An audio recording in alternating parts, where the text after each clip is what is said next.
Chapter 16. Peace to Cranford. It was not surprising that Mr. Peter became such a favorite at Cranford. The ladies vied with each other who should admire him most. And no wonder, for their quiet lives were astonishingly stirred up by the arrival from India, especially as the person arrived told more wonderful stories than Sindbad the sailor. And as Miss Pole said, was quite as good as an Arabian night any evening. For my own part, I had vibrated all my life between Drumble and Cranford, and I thought it was quite possible that all Mr. Peter's stories might be true, although wonderful.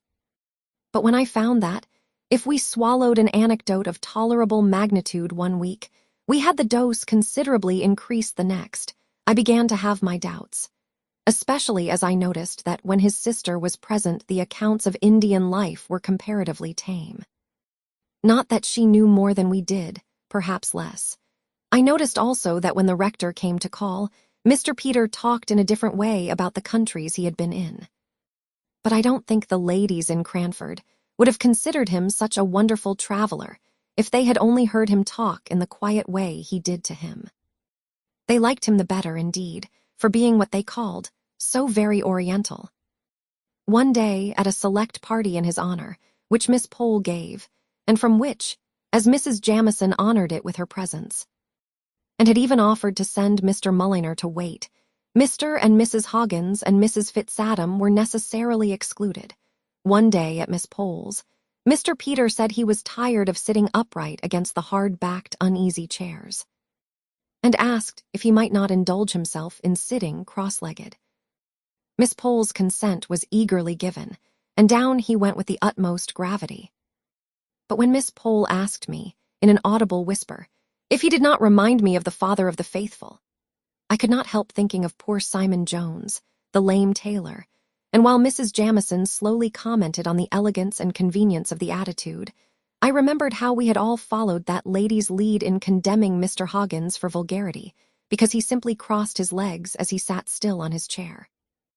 Many of Mr. Peter's ways of eating were a little strange amongst such ladies as Miss Pole, and Miss Mattie, and Mrs. Jamison, especially when I recollected the untasted green peas and two-pronged forks at poor Mr. Holbrook's dinner. The mention of that gentleman's name recalls to my mind a conversation between Mr. Peter and Miss Mattie one evening in the summer after he returned to Cranford. The day had been very hot, and Miss Mattie had been much oppressed by the weather, in the heat of which her brother reveled. I remember that she had been unable to nurse Martha's baby, which had become her favorite employment of late, and which was as much at home in her arms as in its mother, as long as it remained a lightweight, portable by one so fragile as Miss Mattie.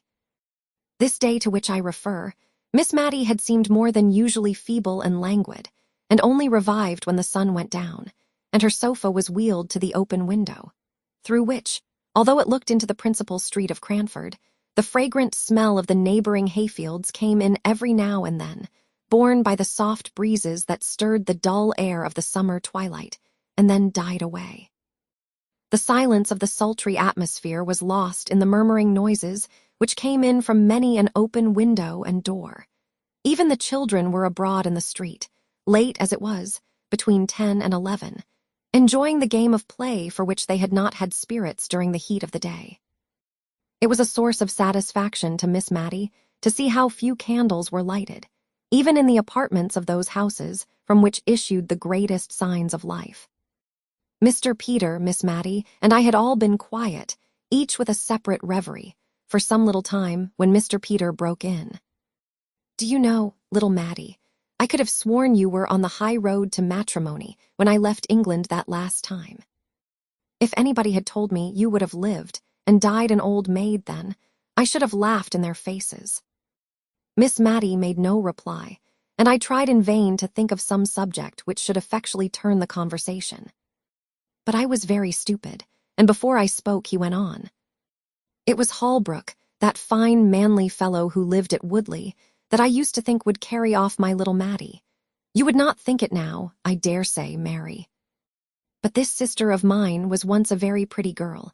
At least, I thought so, and so I've a notion did poor Holbrook. What business had he to die before I came home to thank him for all his kindness to a good-for-nothing cub as I was? It was that made me first think he cared for you, for in all our fishing expeditions it was Maddie, we talked about. Poor Deborah. What a lecture she read me on having asked him home to lunch one day, when she had seen the Arley carriage in the town, and thought that my lady might call. Well, that's long years ago, more than half a lifetime, and yet it seems like yesterday. I don't know a fellow I should have liked better as a brother-in-law. You must have played your cards badly, my little Maddie, somehow or another. Wanted your brother to be a good go-between, little one? Said he, putting out his hand to take hold of hers as she lay on the sofa. Why, what's this? You're shivering and shaking, Maddie, with that confounded open window. Shut it, Mary, this minute. I did so, and then stooped down to kiss Miss Maddie, and see if she really were chilled. She caught at my hand, and gave it a hard squeeze, but unconsciously, I think, for in a minute or two she spoke to us quite in her usual voice, and smiled our uneasiness away, although she patiently submitted to the prescriptions we enforced of a warm bed and a glass of weak negus.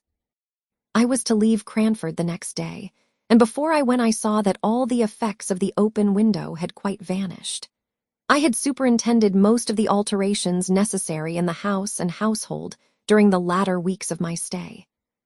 The shop was once more a parlor, the empty resounding rooms again furnished up to the very garrets.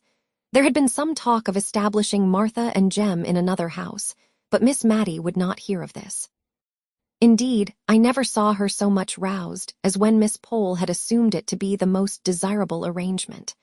As long as Martha would remain with Miss Maddie was only too thankful to have her about her. Yes, and Jem, too, who was a very pleasant man to have in the house, for she never saw him from week's end to week's end.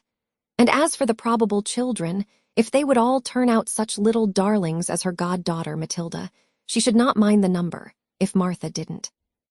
Besides, the next was to be called Deborah, a point which Miss Maddie had reluctantly yielded to Martha's stubborn determination that her firstborn was to be Matilda. So Miss Pole had to lower her colors, and even her voice, as she said to me that, as Mr. and Mrs. Hearn were still to go on living in the same house with Miss Maddie, we had certainly done a wise thing in hiring Martha's niece as an auxiliary. I left Miss Maddie and Mr. Peter most comfortable and contented, the only subject for regret to the tender heart of the one, and the social friendly nature of the other, being the unfortunate quarrel between Mrs. Jamison and the plebeian Hogginses and their following. In joke, I prophesied one day that this would only last until Mrs. Jamison or Mr. Mulliner were ill, in which case they would only be too glad to be friends with Mr. Hoggins.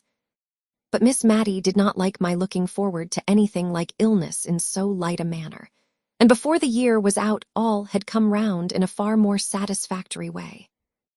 I received 2 Cranford letters on one auspicious October morning. Both Miss Pole and Miss Maddie wrote to ask me to come over and meet the Gordons, who had returned to England alive and well with their 2 children, now almost grown up. Dear Jessie Brown had kept her old kind nature, although she had changed her name and station. And she wrote to say that she and Major Gordon expected to be in Cranford on the 14th, and she hoped and begged to be remembered to Mrs. Jamison, named first, as became her honorable station. Miss Pole and Miss Maddie, could she ever forget their kindness to her poor father and sister? Mrs. Forrester, Mr. Hoggins, and here again came in an allusion to kindness shown to the dead long ago, his new wife, who as such must allow Mrs. Gordon to desire to make her acquaintance, and who was, moreover, an old Scotch friend of her husband's. In short, everyone was named, from the rector, who had been appointed to Cranford in the interim between Captain Brown's death and Miss Jessie's marriage, and was now associated with the latter event, down to Miss Betty Barker. All were asked to the luncheon, all except Mrs. Fitzadam, who had come to live in Cranford since Miss Jessie Brown's days, and whom I found rather moping on account of the omission. People wondered at Miss Betty Barker's being included in the honorable list. But then, as Miss Pole said, we must remember the disregard of the genteel proprieties of life in which the poor captain had educated his girls, and for his sake we swallowed our pride. Indeed, Mrs. Jamison rather took it as a compliment, as putting Miss Betty, formerly her maid, on a level with those Hogginses. But when I arrived in Cranford, nothing was as yet ascertained of Mrs. Jamison's own intentions. Would the Honorable Lady go, or would she not? Mr. Peter declared that she should and she would. Miss Pole shook her head and desponded. But Mr. Peter was a man of resources.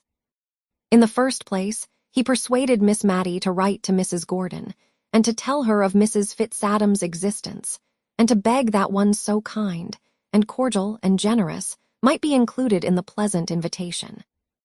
An answer came back by return of post, with a pretty little note for Mrs. Fitzadam, and a request that Miss Mattie would deliver it herself and explain the previous omission.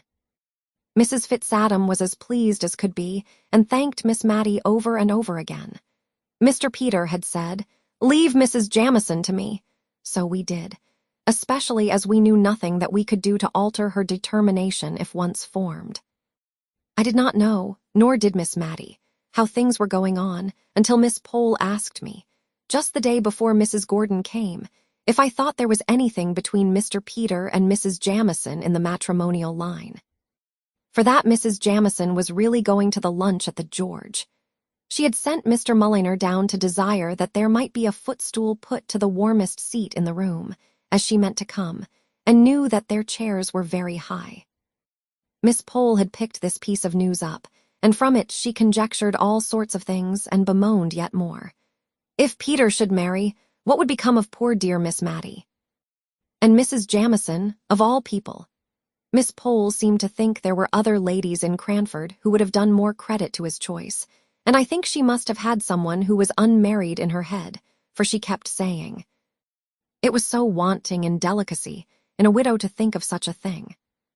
When I got back to Miss Mattie, I really did begin to think that Mr. Peter might be thinking of Mrs. Jamison for a wife, and I was as unhappy as Miss Pole about it.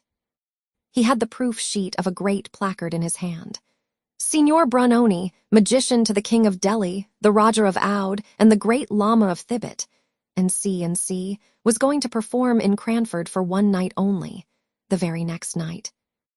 And Miss Mattie, exultant, showed me a letter from the Gordons, promising to remain over this gaiety, which Miss Mattie said was entirely Peter's doing. He had written to ask the signor to come, and was to be at all the expenses of the affair. Tickets were to be sent gratis to as many as the room would hold.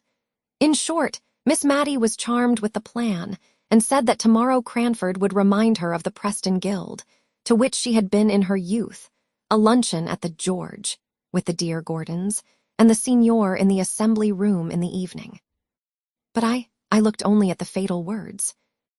Under the patronage of the Honorable Mrs. Jamison. She, then, was chosen to preside over this entertainment of Mr. Peter. She was perhaps going to displace my dear Miss Mattie in his heart, and make her life lonely once more. I could not look forward to the morrow with any pleasure, and every innocent anticipation of Miss Mattie's only served to add to my annoyance.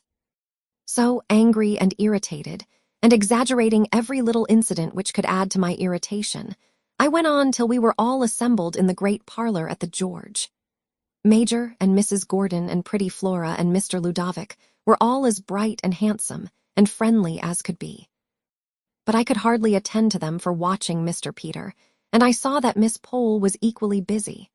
I had never seen Mrs. Jamison so roused and animated before. Her face looked full of interest in what Mr. Peter was saying. I drew near to listen.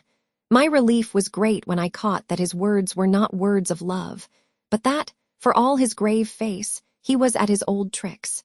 He was telling her of his travels in India and describing the wonderful height of the Himalaya mountains. One touch after another added to their size, and each exceeded the former in absurdity, but Mrs. Jamison really enjoyed all in perfect good faith. I suppose she required strong stimulants to excite her to come out of her apathy. Mr. Peter wound up his account by saying that, of course, at that altitude there were none of the animals to be found that existed in the lower regions. The game, everything was different.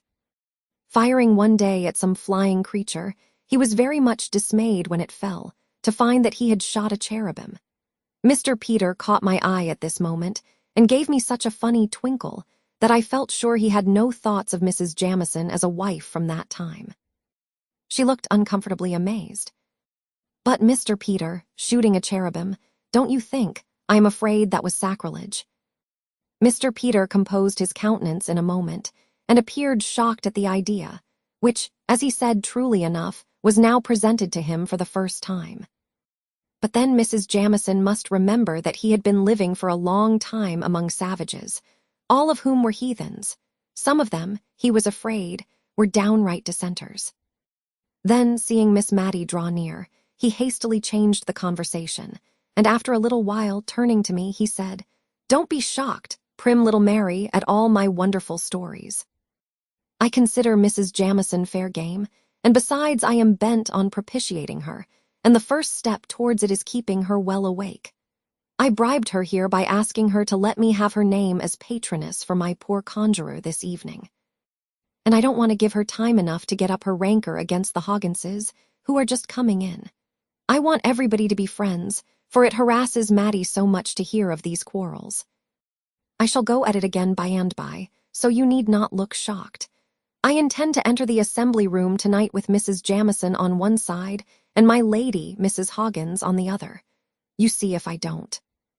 Somehow or another he did, and fairly got them into conversation together. Major and Mrs. Gordon helped at the good work with their perfect ignorance of any existing coolness between any of the inhabitants of Cranford.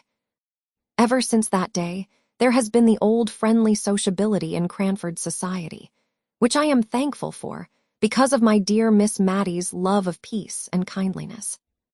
We all love Miss Mattie, and I somehow think we are all of us better when she is near us.